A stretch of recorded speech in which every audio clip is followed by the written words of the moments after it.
Eu tenho certeza que em algum momento você já ouviu falar de entropia e muito provavelmente te ensinaram isso da forma errada. Te falaram que entropia tem a ver com uma bagunça, com uma desordem.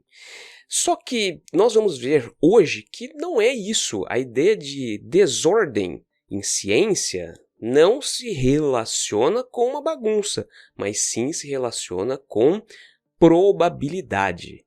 E obviamente que quando falamos de entropia, principalmente em ciências como química, ela é aplicada a trazer respostas de coisas que a gente não necessariamente está conseguindo entender logo de cara. Então imagine que nós temos uma reação química e ela acontece de uma forma diferente. O que as pessoas geralmente costumam dizer? Ah, isso aí está acontecendo por causa da entropia do sistema. Ou, por exemplo, é porque o sistema está todo bagunçado, está tendo uma desordem. Mas a entropia não é essa desordem molecular que tem, por exemplo, em um sistema. Não é uma desordem, mas sim uma probabilidade. Isso vai ficar mais fácil da gente entender fazendo um experimento que você mesmo pode fazer em casa, caso queira explicar isso para uma outra pessoa. Mas para isso você vai precisar de um baralho de cartas normal. O que acontece? Quando nós temos um baralho de cartas, aqui temos 54 cartas, indo de Ys, né, que representa o 1, passando por 2, 3, 4 e tendo para isso 4 naipes diferentes. Ou seja, no total, então, temos a possibilidade de 54 cartas. E isso, então, faz com que tenhamos uma probabilidade de termos, por exemplo, um Ás de espada equivalente a 1 sobre 54, porque nós vamos ter somente ele como Ás de espadas aqui.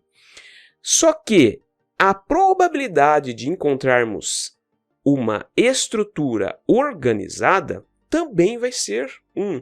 Ou seja, a organização iniciando pelo Ás, indo para o 2, 3, 4, de cada uma dos naipes, no caso, equivale a 1. Ou seja, se eu alterar a posição dessa carta do Ás, colocando para trás, esse já é um novo microestado, ou seja, é uma outra configuração possível. Agora, se eu passar esse 2 para trás, o que vai acontecer? É uma outra configuração. Isso vai fazendo com que eu tenha possibilidades de outros microestados. Agora observem como a coisa pode complicar mais ainda, né? Então estou trazendo o Ás aqui para frente de novo. Vamos dizer agora o seguinte, que eu tenho que manter o Ás na frente, né? E as outras cartas vão passando para trás. Então, se eu mantenho o Ás aqui, mas passei o 2 para trás. Aí eu teria que pegar, por exemplo, o 3 e passá-lo para trás. E assim sucessivamente. Concordam comigo que essa agora é uma regra que eu criei, né? De passar essas cartas para trás, mantendo então o Ás na frente. O mesmo valeria, por exemplo, de eu pegar o Ás, né? E passar para trás e manter o 2 na frente. Consequentemente, né, eu teria que passar o 3 para trás e assim sucessivamente. Eu estou criando regras e isso daí então faz com que a probabilidade do sistema ser baseado na minha regra é equivalente a 1. Isso faz com que tenhamos uma única possibilidade daquele microestado existir. Agora, vamos imaginar o seguinte, que essa estrutura que nós temos, nós podemos ainda embaralhá-la.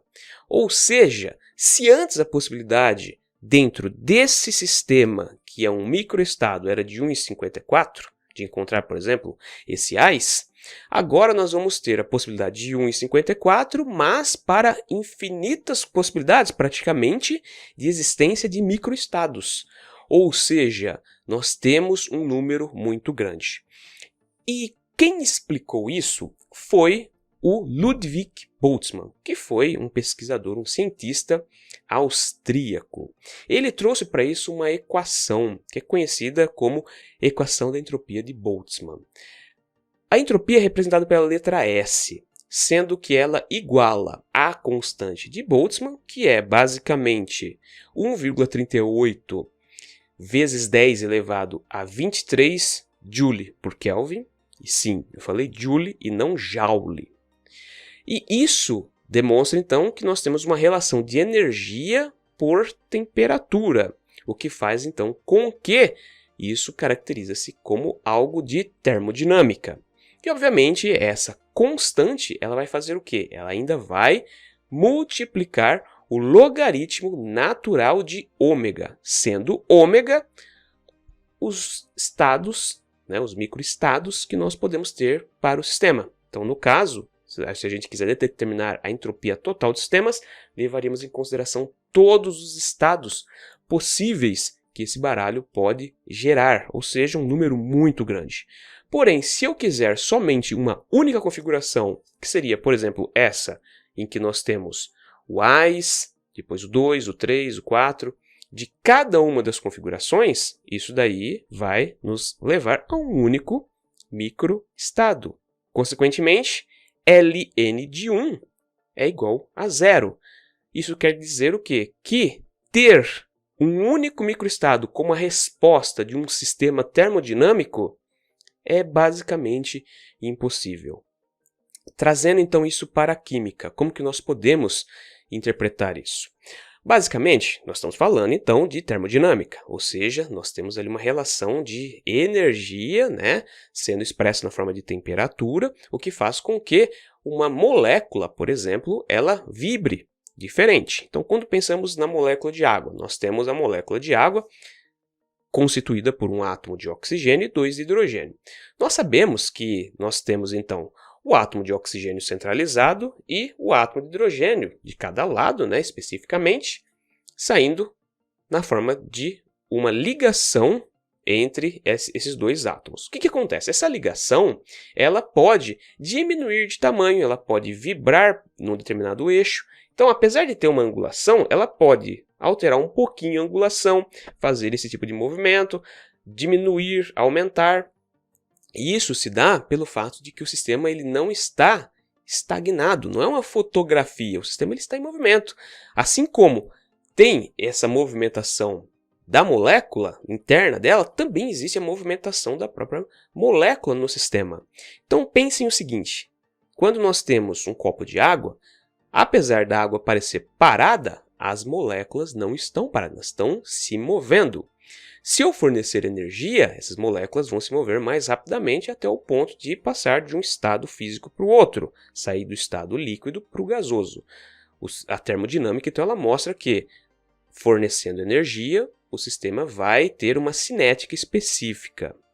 Um outro exemplo é de que, quando temos, por exemplo, uma sala, e nessa sala ela tem ali os gases, como por exemplo o oxigênio, existe uma configuração específica na probabilidade que demonstra que é possível que o gás oxigênio se concentre em um único canto da sala.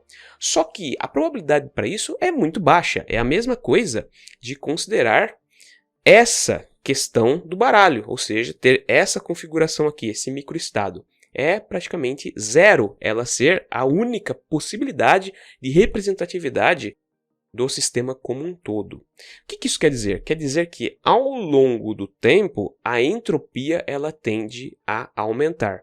E essa é a segunda lei da termodinâmica. Conforme o tempo passa, a entropia também aumenta. Por quê? Porque novos microestados vão surgindo. Então, por exemplo, um sistema onde nós temos uma sala, como eu falei, existe uma possibilidade de ter todas as moléculas de oxigênio num canto? Existe, mas é praticamente zero.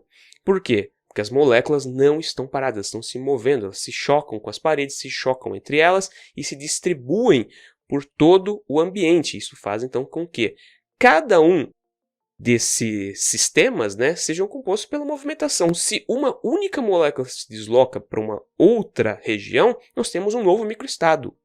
Então, isso demonstra que, basicamente, a entropia ela não é caracterizada por desordem, por bagunça, por caos. Não é isso. É probabilidade. Isso demonstra o quê? Que todo sistema ele tende a ir para o seu estado de mais baixa energia, ou como nós chamamos de ground state energy.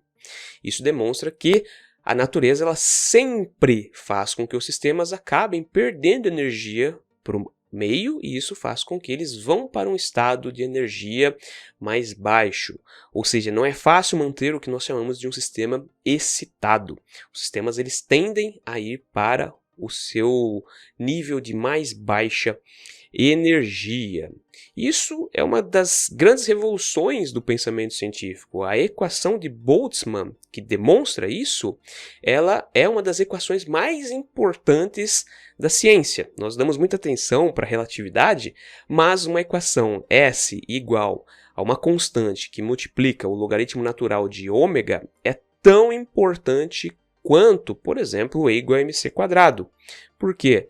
Porque essa equação demonstra a entropia demonstra-se como um sistema que ao longo do tempo vai mostrando que ele aumenta as probabilidades de novos microestados surgirem, e isso então ajuda a consolidar todo o pensamento científico que a gente tem.